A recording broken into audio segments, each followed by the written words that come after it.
All right, I think we're live. Great. Hey, everybody, this is Waldorf, Gene Phelps from Wargaming from the Balcony, and with me tonight, I've got Phil Blake from the American ETC team. How you Hi. doing, Phil? I'm good, Gene. Good to see you. Phil just got back from the ETC, where USA really in a points race. Would you guys tie for third? It was a three-way tie for third, but we took fifth place, which is outstanding. The tiebreakers knocked you down 2 spots, huh? Yeah, the tiebreaker is the battle points, but the battle points are capped every round. The Hmm. least you can get is 60. The most you can get is 100. Okay. And we never had a round where we got more than 100. We had a 99 round. We had a 100 round. Okay. We never went over 100. So because it was so tight at the top, like you'll see on the leaderboard on Tourney Keeper, there was a bunch of teams that were within like maybe like 3 or 4 points of each other. So we ended up dropping down on a three-way tiebreaker, but that's a great performance. It was great. Yeah, that's fantastic. I remember looking at USA last year, and they didn't do that well. Not too well at all. So that's a good improvement. Yeah, I've noticed that. So the rounds were 100 points each, 6 rounds. I mean, sorry, yeah, 600 points maximum, I guess, right? The max points you could get per round would be there were 8 tables playing 20-0. Right. So it was, I guess, like if every team got zeroed, it would be 0 to 160. But to prevent one team from running away with it, the max points you can get in any round was 100, and you always got at least 60. Okay. So they kept the tournament close no matter what, or somewhat close. That's what the idea was, but no one really seemed to be able to beat Poland. Although in my mind, Poland still had to play the toughest team every round based on battle points, and they beat Right. all those teams. So Poland really deserves what they got. They Correct. were the top guys. Well, I mean, and what you said, based on that, if you're capped every round at 600, I mean, at 100, the top score your team could get for the tournament was 600. Yeah, And they have 579. It looks like it's pretty solid. that's pretty good. Looks like one of our Mid Atlantic players in our tournaments. Yeah, it's like a team of Shannon Powell's. All right. So this was your first time you went there. What'd you think? I had a blast, Gene. It was so fun. Um, the best way I can describe it is it's extremely competitive, Right. but not in the bad way. Really? Um, like in a good way. Um, for example, in the Mid Atlantic, if I go to a GT and I'm playing well, which up until recently has been a little hard to do. If I'm playing well, I'll probably have like that one really, really, really good game where both me and my opponent are just playing at our top performance, and it's really competitive, and it's really fun, and it's just back and forth, and it's a really close match. But you only really get one game at like that because sometimes you'll play someone that's just not very good. And it takes a while to sift through those players, especially back when we used to have larger GTs. Right. Or one will just be like a bad matchup, and so it won't be competitive. Um, but ATC, I had 6 wonderful games. Really? Like they were all very competitive. But one I blew the guy out, but it would have been competitive. But anyways, the games were all great. Okay. And the opponents were friendly and Yeah, I saw some issues with other players where they had some opponents that were a little not so nice. right. But I personally had all great opponents, and also I think sometimes people get worse opponents because they could be a little nice to themselves, and that's why I mentioned to some people. Well, I had a great time. Okay. 6 great guys I played, and they were the top guys in their country. To some extent, to their detriment, because they were convinced they were so good that it caused them some problems. But I had a great time. That's kind of funny. Oh, that's great.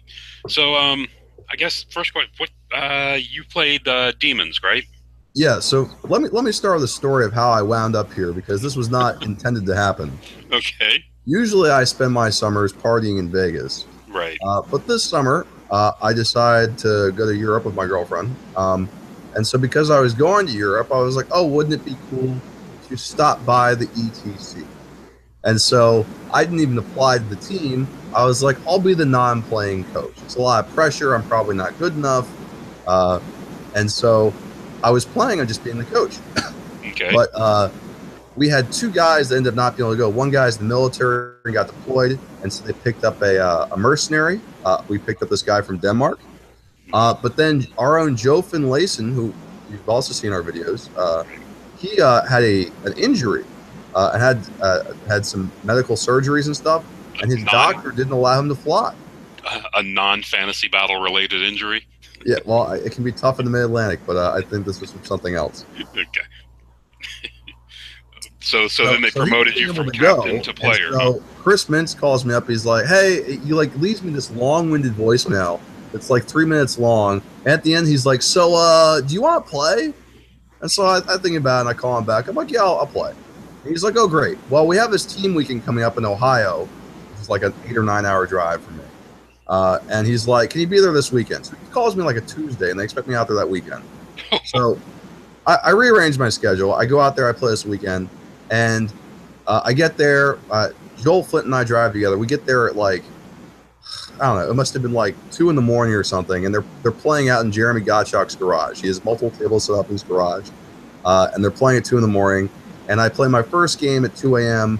Another guy that's gone to bed wakes up. I have to play another guy at 6 a.m.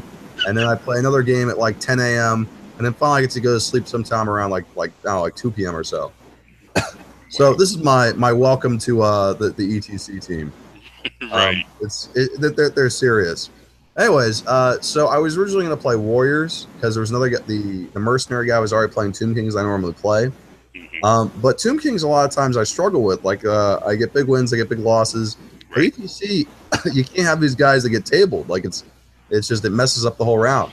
So you need the list style, the play style is different in Europe. The objectives are a lot bigger deal.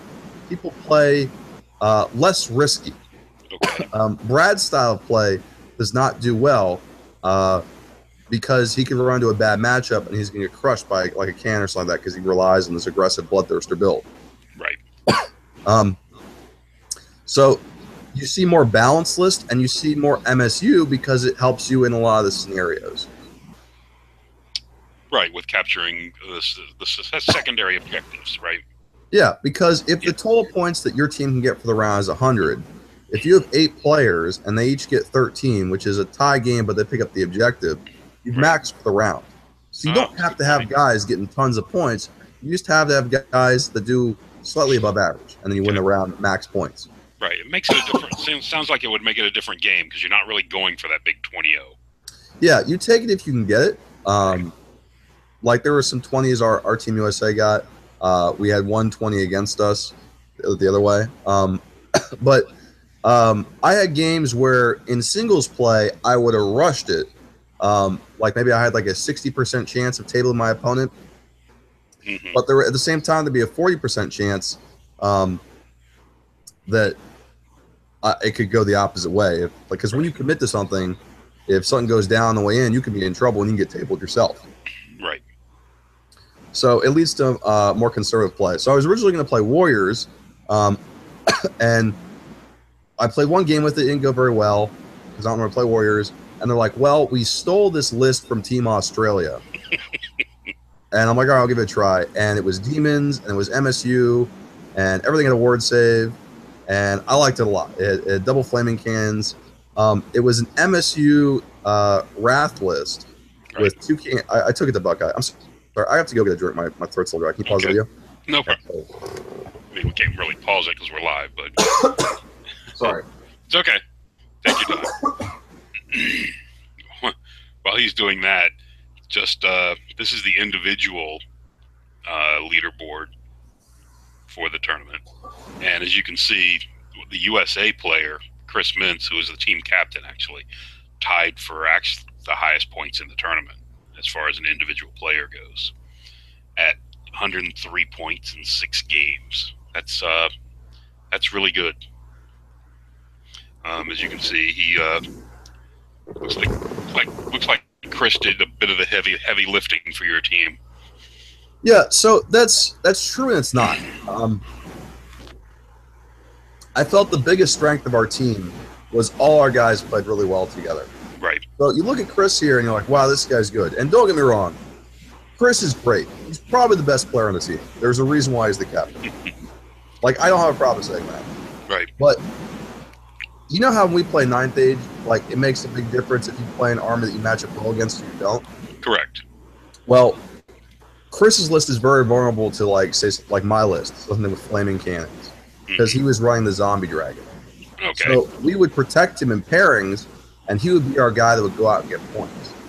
Okay. Right. And then it came down to other people that had matchups that were okay to just do all right, like don't lose too bad or something like that. And we had some guys that we just have always bad matchups. The list were strong. They kind of just get thrown to the wolves. But Chris did a great job of capitalizing on his opportunities. Okay. Yeah, looked impressive. 103 points. Like I said, that's quite a bit. Definitely. Yeah, I mean he was given good opportunities. He took advantage, which is a big deal. I have other data I can show you. We evaluate how people did based on their matchups, which I think is a little more realistic of their performance. But okay, I'll get to that later. Okay. Just, I mean, typically, dwarven armies where they kind of like I imagine when I hear about the tournament, and I haven't done much following of it myself, other than just looking at the points at the end of it. But I imagine the people like the dwarven players, the Kingdom of Aquitaine peasant armies, they're brought just to try for maybe a 10-10, small loss, a push. Yeah, so that's how other countries did it more. Typically, what you'll see is an ETC. It's an 8-man tournament, not a 4-man tournament. Mm-hmm. So each country gets to put down 4 armies, 1 per scenario. So, like, first breakthrough will be up, and each team will put down their breakthrough army. Another team will put 2 armies up to play against it. Okay. But you're guaranteed of picking an army for 4 scenarios. So most countries, what they'll do, 1 army at least they can play every scenario. Okay. And then you'll see some countries that bring lists that are good at going and taking points. A great example of that would be Chris's Zombie Dragon BC list for our country. Mm-hmm. And you'll see some countries that also bring lists that their job is just be like a roadblock. Like, all right, that Zombie Dragon has green matchups against 6 players in their team, but there are 2 armies doesn't really want to play against because they'll neutralize it. Either they'll kill it or it won't get any points out of it. That's one downfall I think the U.S. team had, is we didn't really have any good roadblocks. We had a lot of flexible lists, right. And we had 4 armies that could play the 4 scenarios. So we were good at going and getting objectives because we had a lot of armies that were basically good at playing secure target. Mm-hmm.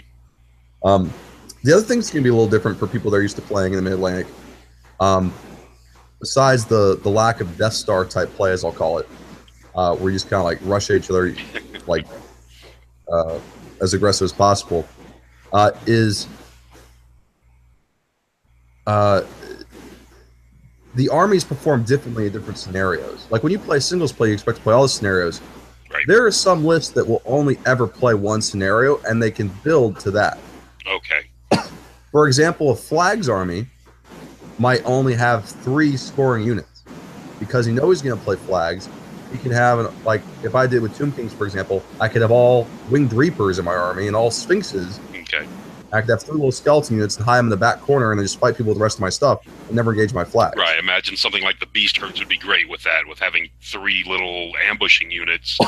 They can come in after turn 1 and show up somewhere way out of the way. Yeah, and they'll ambush somewhere that you're never going to be. Right. So, different armies have different strengths, and you have to take 8 different books. Okay. And based on the data, I felt that 4 books were a little stronger than the rest. In America, we were pretty sure Ogres were the best book, and that was definitely true. Okay. And probably Beast Herds would be second best. Right. But based on the data, we're showing Beast Herds, Ogres, Demons, and that number 2 should be Vampire counts. Vampires are down on 7. Down. Well, what 2 is, there was apparently 15 teams that did not log their the army properly. Apparently, that was the good army to take, though. It came in second overall. Exactly. You want to come in with the generic no-name army. Yeah. Well, I felt the 4 strongest books in the tournament were Beast Herds, Ogre Cons, Demon Legions, and Vampire Counts. Okay. Well, it's just the only one is Undying Dynasty flips, and you're there. Yep. Then the rest of the bag, you pick based upon what you needed. Right. If I had to pick a fifth and sixth, it'd probably be High Elves and Infernal Dwarves. Our team did not have either one of those, but we definitely had the Beast Birds, Urkons, Demon Legions, and BC. And you'll see in the scoring for our team, our top 4 players were those 4 armies. So I think we just had stronger books to begin with. Okay. If you had a weaker book, it was hard to find good matchups for you. And so sometimes you have guys we had a hard time matching up. So if someone wants to take a red matchup, you might as well skip to the guys all the red matchups, and other people can take advantage. So that happened to our Dark Elf player a few times. Yeah, I was actually surprised that the Dark Elves, according to this, what I'm seeing, the Dark Elves performed the lowest. Yeah, there's a lot of magic missiles and like range stuff. A lot more of that happens in Europe. It's you don't see as many big blocks in Europe. So pyromancy is really big there, and that really tears up the Dread Elves. Right. Most elves. Yeah. So the tournament itself, was it? I mean, I know this is I forget what was how many 30. Was it 30 different countries? There were 32 different countries. 3 from our side of the world. There was a U.S. team, a Mexico team, and an Argentina team. Okay. But 32 total countries. Okay, so we should build another one around Brad and have a Canadian team. Is he Canadian? Yes, he is. Actually, I mean, Shyhammer basically made his own country team, so exactly. I bet Brad can make his Canadian team. No, my question is, how do they deal with the language thing? You have to speak English. That came up in some of our games because other countries don't speak other languages. And you probably remember when we did the team tournament that you have a timeout to use. Right. Well, they're forced to take their timeout if they're speaking a language other than English at the table. Because otherwise they could be sitting there talking to their coach. Oh, the whole time, and you don't, yeah. Got it. Another thing that was really surprised me was how just organized these teams were. Like I spent 14 hours going through 256 army lists and rating that how I would do against them. But wow, we were not the most prepared team. When we played France, for example, they had printed out every single possible army they could play against, and they handed out to their players like a full printout. Really? During games, there would be these non-playing coaches, and they would project how many points each team was supposed to go for. Like we did red, yellow, green matchups, which is like this is a matchup we'll probably win. This is a matchup we'll probably lose. This is a matchup that like comes down to players score dice. And other countries, they had actual numbers. Like they think this one's going to go 17-3. And so when they were picking games in the pairings process, which is a huge part of this, by the way, pairings process is huge. Because if you can get better matchups than your opponents, it puts you on a much stronger footing. Correct. I mean, we saw that in just the little four-player team tournament we did. Yeah, the pairings are a huge part of it. And I think they're very interesting too. Right. Okay, so they had to speak English? They had to speak English. That was a little more of a problem in the ESC, the singles, before the ETC. But the singles isn't taken very seriously. Like I was actually pulled out of it the last round to practice some scrimmages with my team. Okay. So the ESC, it's cool because you get to play against guys from other countries. And a lot of ETC players are in it practicing their lists. And it must have been fun for the local country because a lot of guys from Spain got to play in it. And they got to play against, they're like, oh, I'm playing the American Demon Legion. Oh, okay. That's fun for them, especially when they beat me. They really enjoy it. So all their friends come to the table and watch as my army gets demolished. That's some guy who couldn't make their ETC team beat you in a practice game. It's wonderful. But Brad tables me all the time. Some people lose them, so it's okay. That's great. Anyways, I was talking about their coaches. These guys will come around and they will check on the games turn by turn. So like they start out, let's say that our game, they think their guy's going to lose 7-13 against me. Like maybe it's a push on the game, but I'll pick up the objective because I have more scoring games for whatever scenario we're playing. So as the game goes on, he will come and check every couple, like at once a turn, to see how is the game going. Do you think the projected score has changed? And a lot of the guys I played against kept a running tally of the points taken in the game. They're like, all right, I killed that unit crushers, 340 points to me. Oh, you got this unit, 250 points to you. And they had like a running tally on their like little piece of loose leaf over there. So at any point they knew exactly what the victory point score of the game was. Not all the players, but let's say half the guys I played did that. Okay. Wow. There are other people that track the time because they are worried about being slow played, and they're writing down how long each player turn takes using like chess clocks. Okay.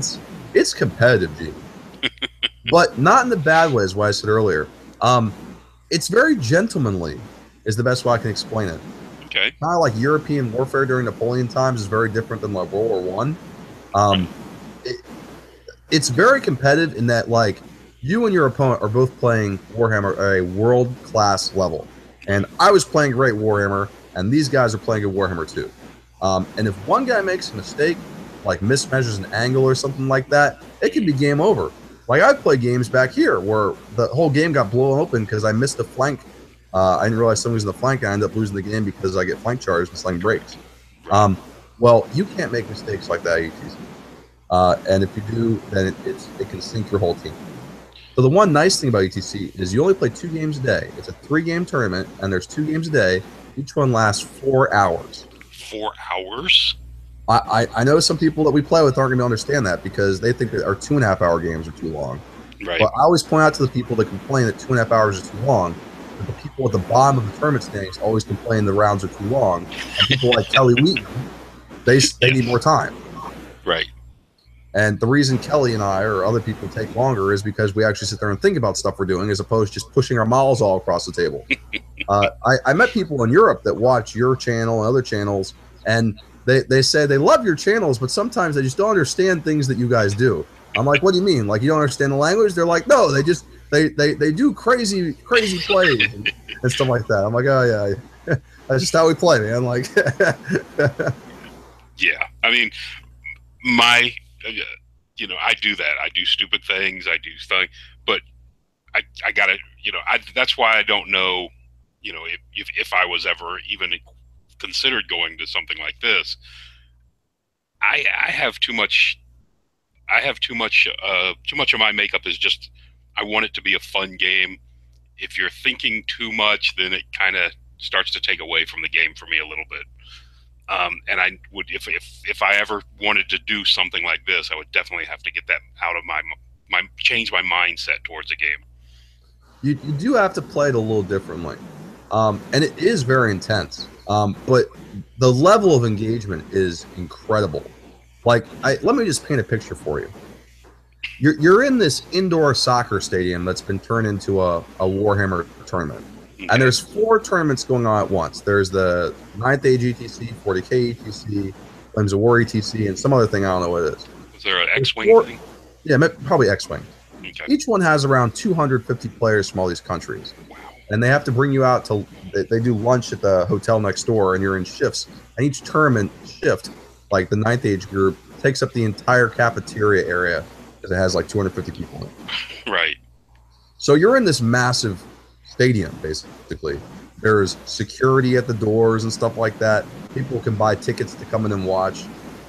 And you're with your team, and all of you have your country's soccer jersey will be like your team jersey. Okay. And so people buy shirts, and then in soccer in Europe, it's a big thing to trade shirts after a match. And so, like, if you had a good game, then you can trade shirts with their player, and you'll see like our guys would be wearing the Ireland shirts, and the Ireland people would be wearing the USA shirts after they traded. So that's what it's like. And then you're in your row with your 8 tables all in one row for your team versus the country you're playing. And then your country and the other country's flags are hanging down from the ceiling next to your row. People dress up. I mean, I already mentioned we're all in our jerseys, but like you see crazy American paraphernalia. We all have these little flags and stuff. It's like a 4th of July parade playing Warhammer. So it's 2 4-hour games. What's the break between the 2 games? It's during lunch, so maybe it's like an hour and a half or so. Okay. The games aren't a full 4 hours though, because that includes time for the pairing process. Okay. And that usually takes about 20 to 30 minutes. Right.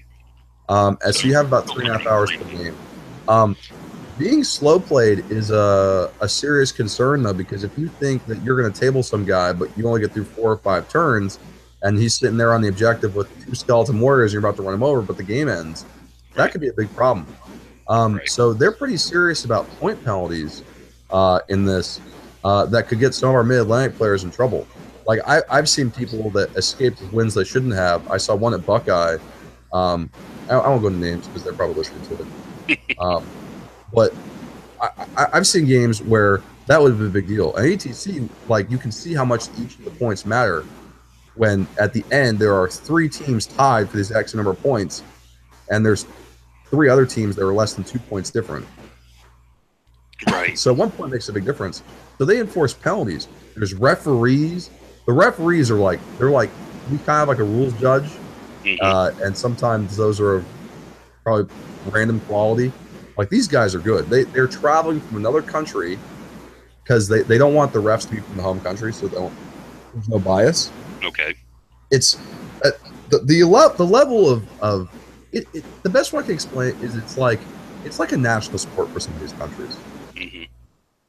Wow. How was the as far as the setups go? How I've heard a few rumblings that the terrain wasn't that good. Yeah, I think that's just players not very good complaining about things. Really? Okay. Yeah, I saw those comments online. I saw people also complain there wasn't enough coverage. I could see, like during the event, you're so busy during the tournament because like all the minutes add up, and you're playing those 2 games in one day, and then you go to dinner, and after dinner, like I was in planning sessions, the 2 nights after games we had because we're doing well. We wanted a game plan for the next day, and we're going back to our matrix. The matrix is the red, yellow, green thing. So there's just no free time. So some of these guys like Tri-Hammer, and I saw the guy from Netherlands, the tall man, blonde beard. Blonde beard, yeah. We played them, by the way. They did videos, but they're coming out now this week. But I thought the terrain was fine. There was a couple tables that had paper terrain. Okay. But, you know, ETC is there are nice looking armies there, but ETC is not a fluff tournament. Right. It is the most competitive version of Warhammer, and you need to take it what it is. So if you're someone that likes fluff, ETC might not be for you. Right. It is a painting required tournament though, right? Yeah, you won't see that nonsense like you played at Buckout where the guys have anything painted. Like there are minimum standards for painting. But there's no points for painting as long as you have a painted army you're in. There's no points for painting, and there's no points for sportsmanship. Right. Well, there's penalties for non-sportsmanship apparently. But the penalties for non-sportsmanship were pretty stern. Like we actually Chris Mintz got slow played by a guy that had already been warned in a previous round, and so their team ended up losing 6 points that round. We were given 1 back. So they're very serious with the penalties.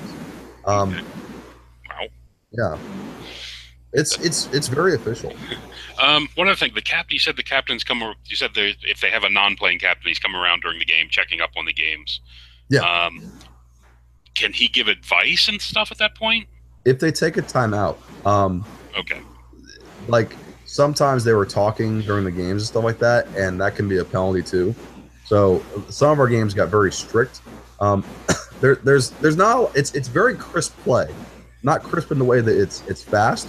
I mean, it goes at normal speed.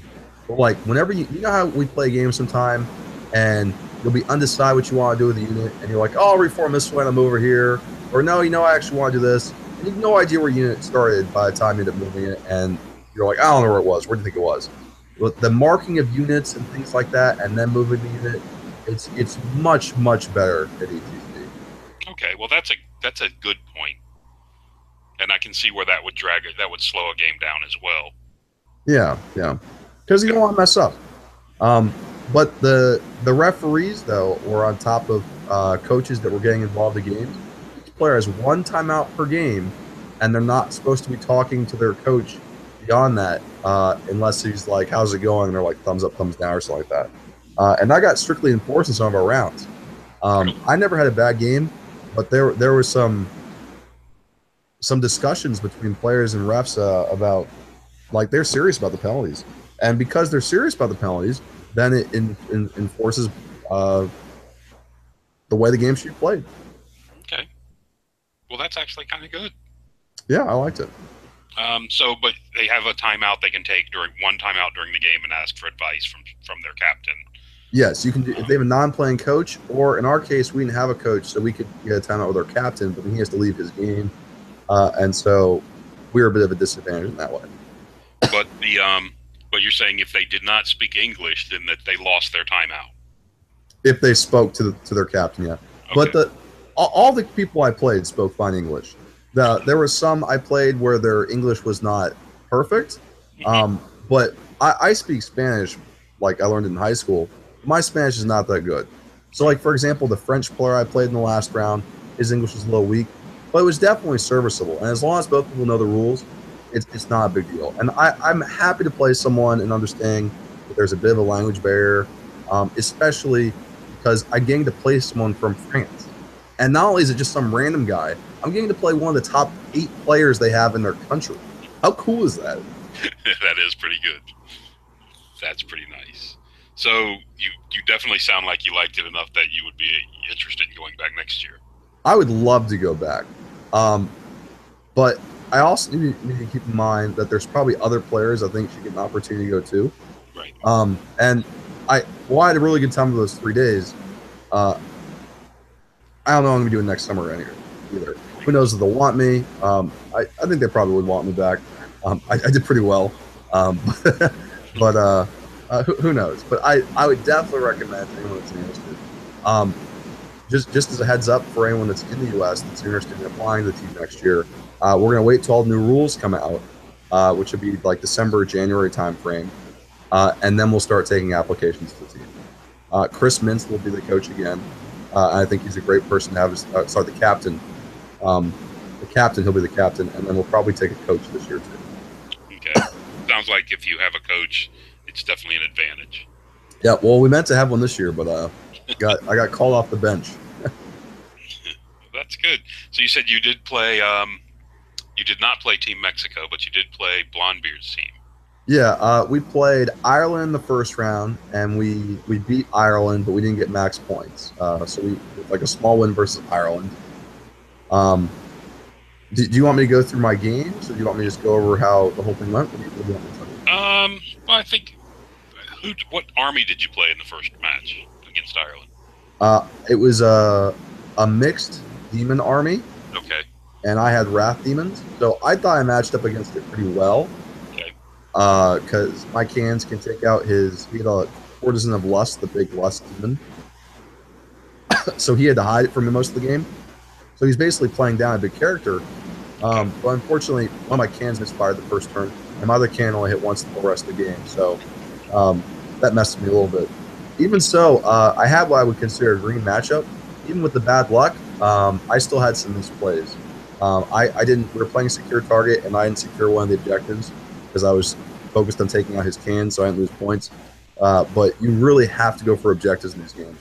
So I actually lost what was considered a green matchup for me.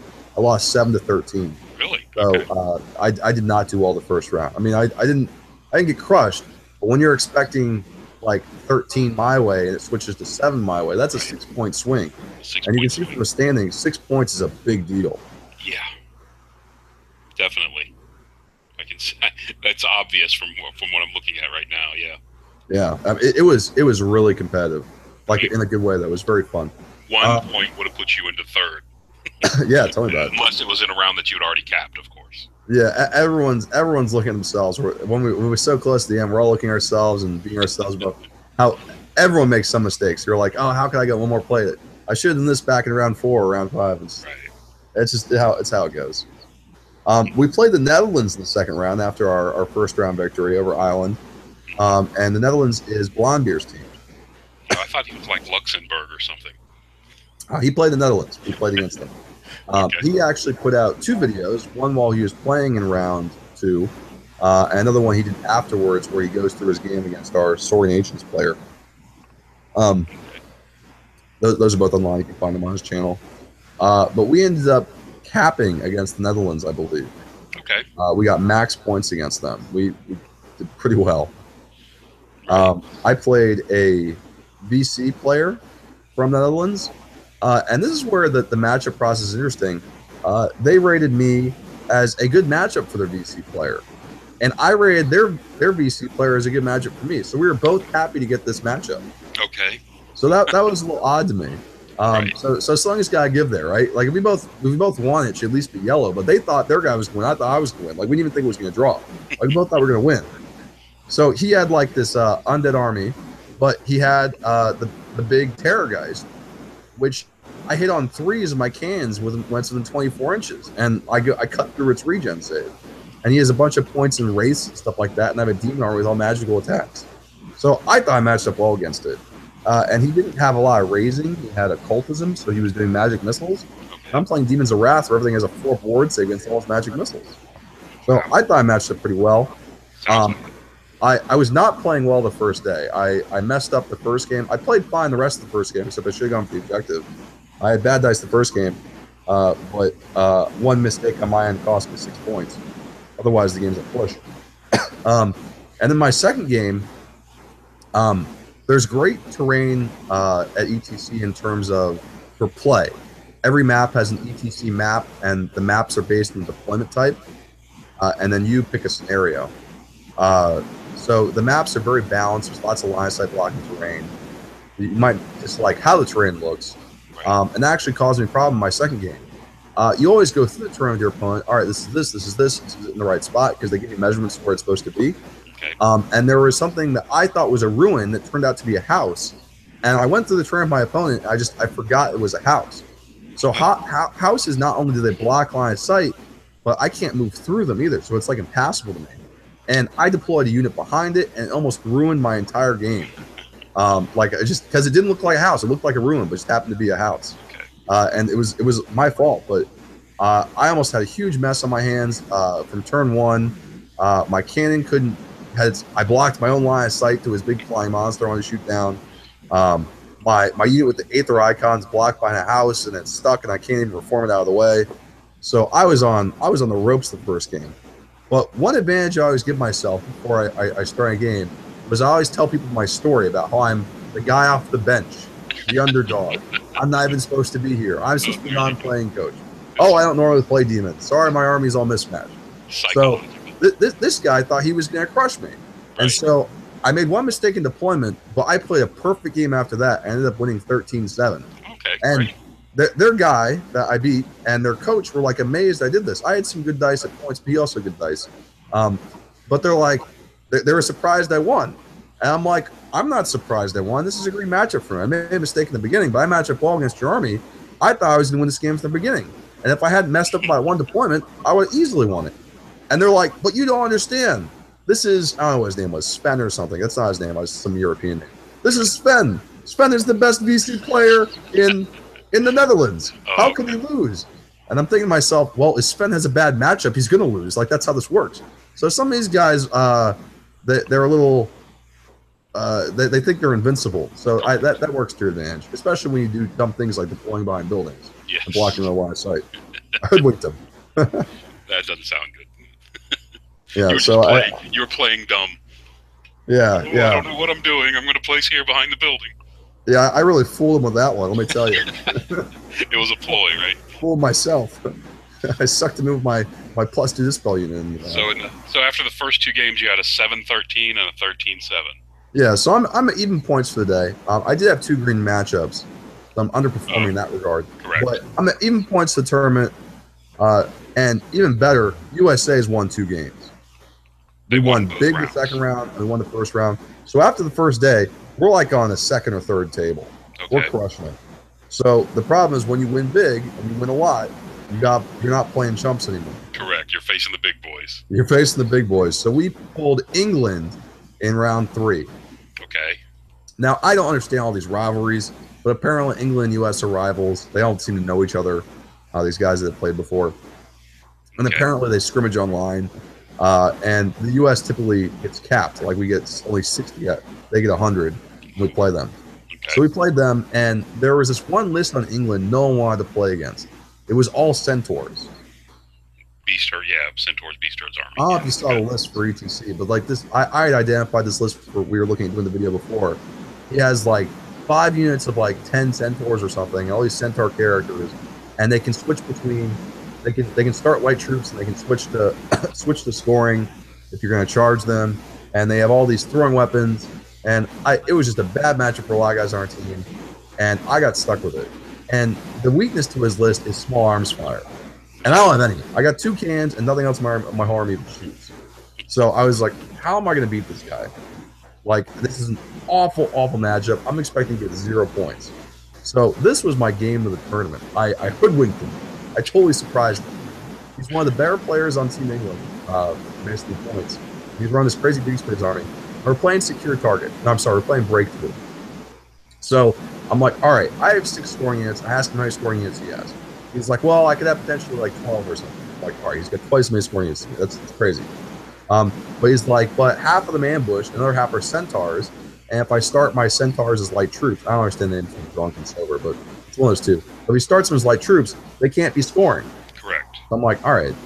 So there's a good chance, because he wants to run with all his light troops, that half his scoring units aren't going to be scoring this game.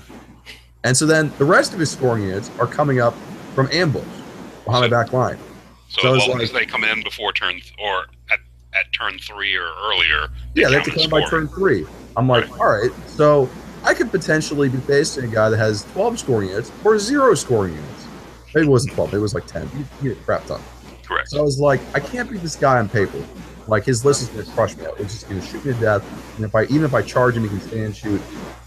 And then he can still beat me in combat. Awful, awful matchup. So I thought to myself, I was like, how can I beat this list? So we roll at both sides. I think or we rolled a siege who was first, I don't know. He had the first deployment, and I got to pick a side. So I picked the side that had more terrain to block him up. And he deploys 1 unit. And he says, your turn to deploy. And so at that point, I took my timeout. This is like the one timeout you get for the game. I call my captain over. I'm like, Chris, I'm going to get 0 from this list. He's like, yeah, it's a bad match for you. I was like, here's what I'm going to do. I was like, I'm going to deploy my entire army in a single file on my own back line so that he can't come in behind me. So he can't. And I'm just going to sit there for 3 turns and guarantee he has no scoring units that come up behind me, regardless of what he kills. And then I'm going to try and sneak one of my units through to the other side of the board. And he's like, oh, that sounds like a pretty good plan, Phil. I'm like, all right. So he's already on the ropes because I've taken my timeout before the game starts. He thinks I'm going to play him conventionally. But then after that, I say, I'm going to drop my whole army and choose to go second. Okay. So then I deploy my army just as I planned. Like all my Bloodlayer Slaughter units, they're units of 12, they deployed 1 wide, an inch off the back line, so they in. My Furies, all an inch off the back line, 1 wide. Like, I have cannons deployed horizontally. Because my cannons they're going to shoot 1 centaur maybe. Like, he's got like 50 of them. It's not going to do anything. So I have a bunch of useless units this game. So I was choosing to block the back edge. And then I deploy all my characters towards the front of my deployment zone to zone his guys out, because otherwise he'll Vanguard up on me. So I was pushing him back and Vanguard him too close. And I remained in that formation until all his scoring units were in. Like, half my army died because he charged it head-to-head or shoot off the table. Well, I was able to jam him up using terrain and furies and stuff like that, and sacrificing my units so that I was able to escape with 1 of my scoring units, his deployment zone. And I was able to kill all his scoring units except for 1. And so we pushed the objectives, and I saved a few other pieces, and I got 4 points out of it. Okay. It sounds crazy. I'm so excited about this loss. It was my worst loss of the tournament. But like, in terms of the points, if you're expecting to get 0 and you get 4, that's a big swing. Yes, it is. And I took this matchup that no one else on my team could deal with, and they were able to get their matchups and helped us. We still lost to England. But that was a great one. I loved it. He was taking pictures and posting them on Twitter because he was so amazed by my thing. The first 3 turns, he's like stressed out by my deployment. I don't know why. He was just crushed my army. He's like, "What's his plan? What's his plan?" I totally hooked him. I loved it. I like that. So yeah, that's so. Then you went into 4. Who would play round 4? We lost to England, so we must have gotten a good matchup round 4. We played Bulgaria. Bulgaria had just lost to Poland on the first table, and we lost to England on the second table. So we played Bulgaria round 4. Okay. I got their Ogre player, who is one of their top scorers. Buy rate, his list is in green, because it didn't have anything that was immune to fire Okay. with my cannons. So we played, and I played against Dan Powell with his ogre list. And I played against Ryan Capps with his ogre list. And both these guys are top players. And this guy from Bulgaria, uh, our game wasn't that competitive. I beat him 19-1. He was one of the top scorers from his team. Wow. I just if you can beat Shannon, you can beat anybody. Yeah, it's true. And I didn't actually beat Shannon, but I played him close. So, and this guy's list wasn't quite as good as Shannon. So, Okay. we ended up getting 99 points against Bulgaria, one away from capping them. Yeah. So after the second day, we have 3 wins and 1 loss. But 2 of our wins are max points. So we're back into the thick of it going into the final day. Okay. It looks like on round 5, you got Switzerland.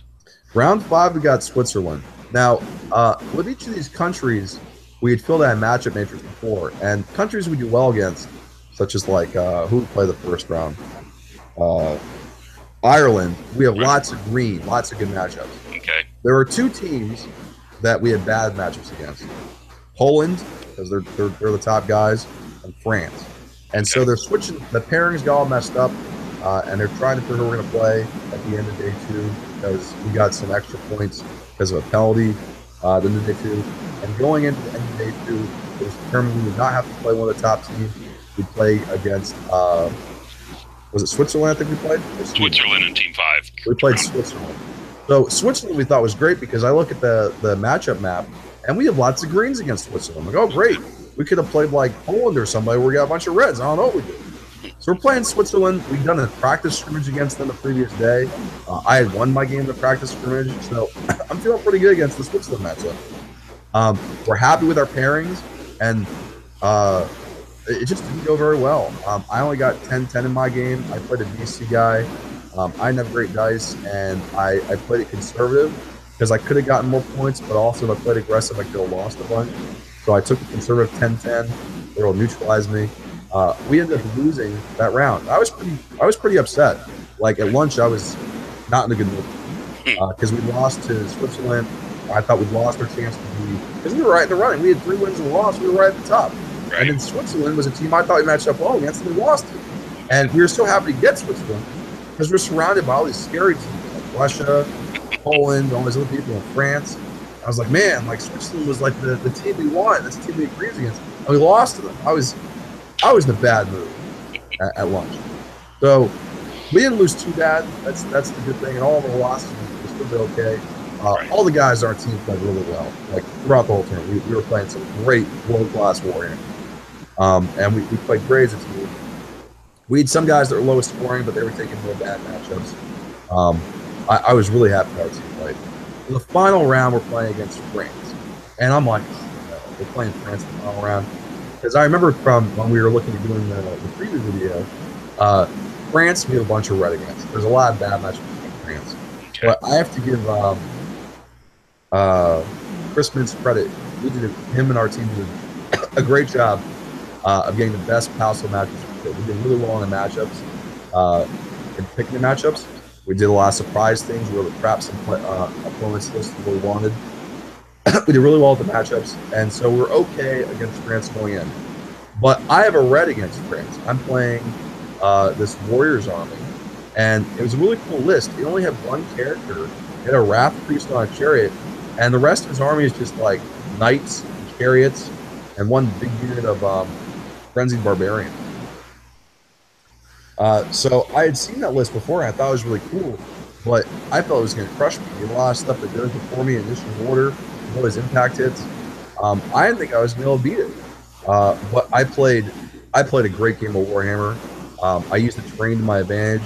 I killed a couple of his chariots by forcing them to overrun twice over a fence. My guy was a good player, but that was probably my best played game with him that I've saved. I only got 7 points, but there was no way I could take the objective, so we tied on victory. So I played great because in a red match, you're probably expecting to get like 5 points. So you get 7. If you get a couple extra ones, that really adds up to your team. Right. So you're about to hear how crucial my 7 points was over 5. we tally the points really close to the end. It comes down to 1 match in the end. Our Dark Elf guy, who has managed to lose all 5 games previously, is the last player left Okay. playing his game. And it's a really close game, and he ends up getting the objective on the final turn. He won 11-9. The objective pushes him to 14-6. So our Dark Elf guy, who's been the lowest guy on the team, wins the final game. And because he wins 14-6, we end up counting up the points, and U.S. beats France 85-75. That's great. And 85-75 was enough to bump us ahead. And you can see where, if you go to the final standings, you can see where France is. They're only 1 point below us in the final standings. That was enough to tie us for fifth. They're at 5-12. Right. We're at 5-13. Yeah. So what's crazy about this is all these really, really close games.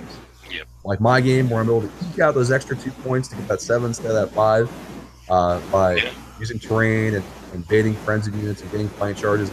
I played a phenomenal game. Like I'll tell you when I make mistakes. I made a mistake in game 1. I made a mistake in game 2. I made a minor mistake against Bulgaria that I got 19 instead of 20. I played like perfect Warhammer in game 6, and those points really add up. Right. Yeah, you can see, like I said, you're 3 teams out of 6 games. 8 players, 6 games. What is that? 48 games ended up with the same points. Yeah, isn't that crazy? 1 more point anywhere in any of those, or 1 point less, and you drop down. That's pretty. Yeah. The other thing that's interesting is we never overcapped. You can see it ended up costing us the tiebreaker. Right. You see, we have 513 points in that right column. That's the actual scores. The battle points is the uncapped part. Those were tiebreakers. The third tiebreaker was secondary points. That's where the U.S. does well. We don't use blocking armies, apparently. We just all this is where our more mid-Atlantic style play shows. The bloodthirsty armies. Aggressive stuff. We just try and get as many points as we can. Look at Denmark. They had like 30,000 points less than we did. They were tied with us. Right. They play a lot. They get the scenarios and they avoid people and stuff. You can see that's not the USA way. This happened last year too, even though they were in the bottom. They had the most secondary points. Oh, really? Okay. So that's funny how the victory points are the secondary points. Yeah, they use the uncapped points as the tiebreaker. The tiebreaker. Great. So overall, great time. You really enjoyed it. It was so much fun, Gene. Like you'd be sitting there in this room that had probably 1,000 people in it, and it's hot, and then the game is so stressful that you're just sweating through your shirt. But I loved it. Really? Loved it. It's great. So much fun. Cool. Well, that's great. Glad you had such a great time. Yeah. Yeah, I know. Looking at the team, I know Jeremy slightly. I know seen him a couple times. That's about it. But Chris, Ryan, Jake, I've seen a couple times. Joel Flynn, I know well, and you. So the only guy you don't know would be Morton. Morton was this guy from the Denmark team. Right. 4 of those guys are from the Mid-Atlantic. Yeah. If you count Chris, we kind of stole from the Northeast, since there really is no Northeast. Well, there's only 2 regions right now, really. So I think there is. It should be fairly evenly split between the Mid-Atlantic and Midwest. Right. And I know Jeremy and Jake are both Midwest. Oh, and Lenny is also Midwest. Is he? Okay. You haven't met him yet. He was at Buckeye. Was I? Okay. He was at Buckeye. I didn't meet him. He was in the middle tables. Yeah, well, I was at the bottom tables. That's why I didn't see him. Oh, okay. You dodged him. I was holding down those bottom tables at Buckeye. Yep. I saw you just finished those videos. Yeah. I just put out the last one for that one. That was not a good tournament for me. All right. So I guess we're not going to the team tournament. No. Yeah, that doesn't look like we're going to make it for that. That's okay. It's kind of a rough trip, but yeah, it's a long one. If we haven't scheduled in advance, it's tough to do it. Right. Yeah, it would take scheduling in advance, and now it's it's a month away. No, it's less than a month. I don't think we can pull it off. But I'm really looking forward to our next team tournament. I really prefer the team tournaments to the singles play. Really? It's so much fun with the matching process. Yeah. Well, I had a great time at Todd's tournament, the Colonial Carnage thing. That was so much fun too. And I think that's going to become an annual thing. That Williamsburg tournament is a team tournament. I think that's the decision that was made with Todd. I think it should be. If not, we should run one. If not, we'll take it over if he doesn't want to do it. Because the team tournament was such a great draw. I mean, we only got, what was it, 6 teams for that first one we did, but it was a fantastic time. Let me say one last thing about how serious the ninth inning is in different places. So we had our first team tournament in the Mid-Atlantic. There's been one going on with Strength in Numbers one in Ohio. So now there are 2 team tournaments in the West. Okay. Their team tournament is going to have like 10 teams, 40 people. Our team tournament that took 3 years to get going had 6 4-man teams, so 24 people. I was talking to some of the Spanish players. They will have 8-man team tournaments that have over 70 teams. That's a 560-person team tournament. You're kidding. Just to give you an idea of the scale of how big some of these things are. When I say that, like, these guys are good, yeah, that's pretty awesome. that's what I mean. Right. 70 teams? 78-man teams. They're like 72 teams. Right. With 8 players.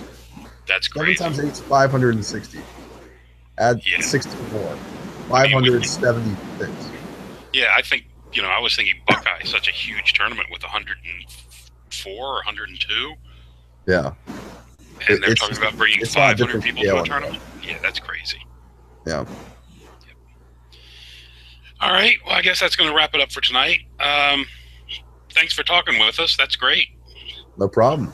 If anybody wants to hear more, Phil's Mid-Atlantic. He'll be at most of the tournaments. You can see him around at almost all the tournaments here, right? Hopefully more towards the top. you don't miss many. So actually, really quick, I do have a question for you. Yeah. So what's your plan now? Are you back to Tomb Kings? Are you going to try to keep demons around? Well, I'm not going to stick to the demons.